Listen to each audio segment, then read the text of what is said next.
Bwana, mambo vipi? Na tumai uko vizuri kabisa kabisa, na kwa taarifa ambazo ninazo ni kwamba Simba Sports Club imelifuta benchi lake la ufundi, na niseme Simba Sports Club kwa sababu unapozungumzia Simba unazungumza taasisi ambayo ina vilabu viwili, ina Simba Queens ambao ni timu ya wanawake, lakini pia wana Simba Sports Club ambao ni timu ya wanaume. Na kwa taarifa ambazo niko nazo ni kwamba Simba Queens wamelifuta benchi lao la timu ya wanawake, na inasadikika kwamba wameondolewa wote, na hii ni baada ya kupoteza ubingwa kwenye ligi ya wanawake kwa msimu huu. Na kwa taarifa ambazo niko nazo ni kwamba uongozi wa Simba haujafurahishwa na performance ambayo walionyesha Simba msimu huu. Ukumbuke msimu huu Simba ndio walikuwa mabingwa msimu uliopita, Simba Queens ndio walikuwa mabingwa msimu uliopita, lakini msimu huu pia waliongoza baada ya kumfunga JKT Tanzania.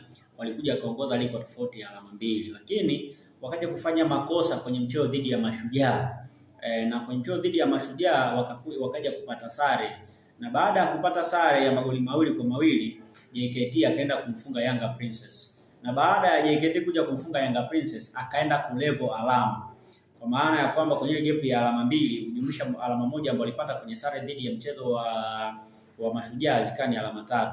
Ina maana JKT alipomfunga Yanga akaja kufikisha alama sawa na Simba, wote wakawa na alama zinazofanana.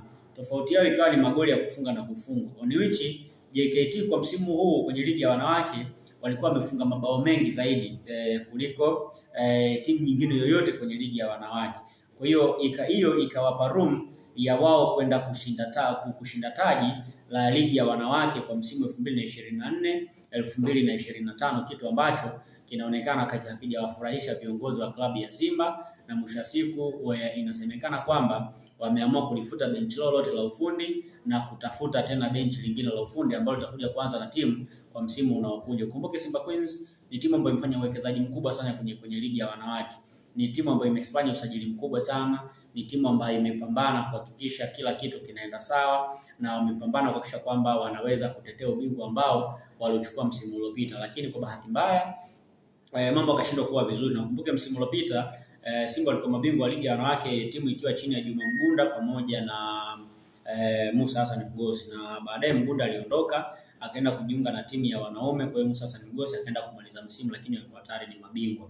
This season wakaanza na mwalimu mwingine, mwalimu wa kigeni, lakini kidogo mambo akaenda tofauti. Mpaka sasa tunapozungumza tayari wamepoteza ubingwa wa ligi ya wanawake na ubingwa umeenda JKT Tanzania. Maana JKT Tanzania pia ndio ambao watakuwa wawakilishi wa mashindano ya klabu bingwa ya wanawake barani Afrika kwa msimu 2025 2026, kitu ambacho kwa uongozi wa Simba wamekiona kama ni sio kitu kizuri. So wameamua kuhakikisha kwamba wanasimama imara, wanabadilisha benchi la ufundi na watafuta benchi lingine la ufundi ambalo itakuja kuiongoza Simba kwa msimu unaokuja.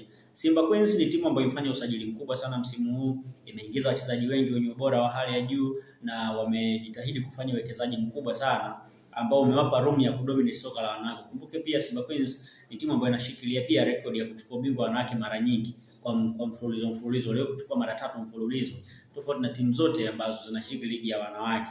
Na miaka yote pia washindani wake wakubwa wamekuwa ni JKT Tanzania, wamekuwa pia ni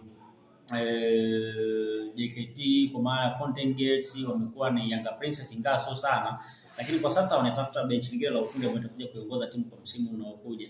Hakikisha kwamba una follow Instagram, natumia Alex Ngereza, lakini pia Fred pamoja na X utanipata kwa jina hilo la Alex Ngereza. Kwenye mitandao yote ya kijamii utanipata kwa jina la Alex Ngereza, mpaka TikTok kule na mitandao mingine ya kijamii, lakini Facebook pekee ndio mtandao ambao mimi siutumii, lakini kwa mitandao mingine jina hilo hilo la Alex Ngereza.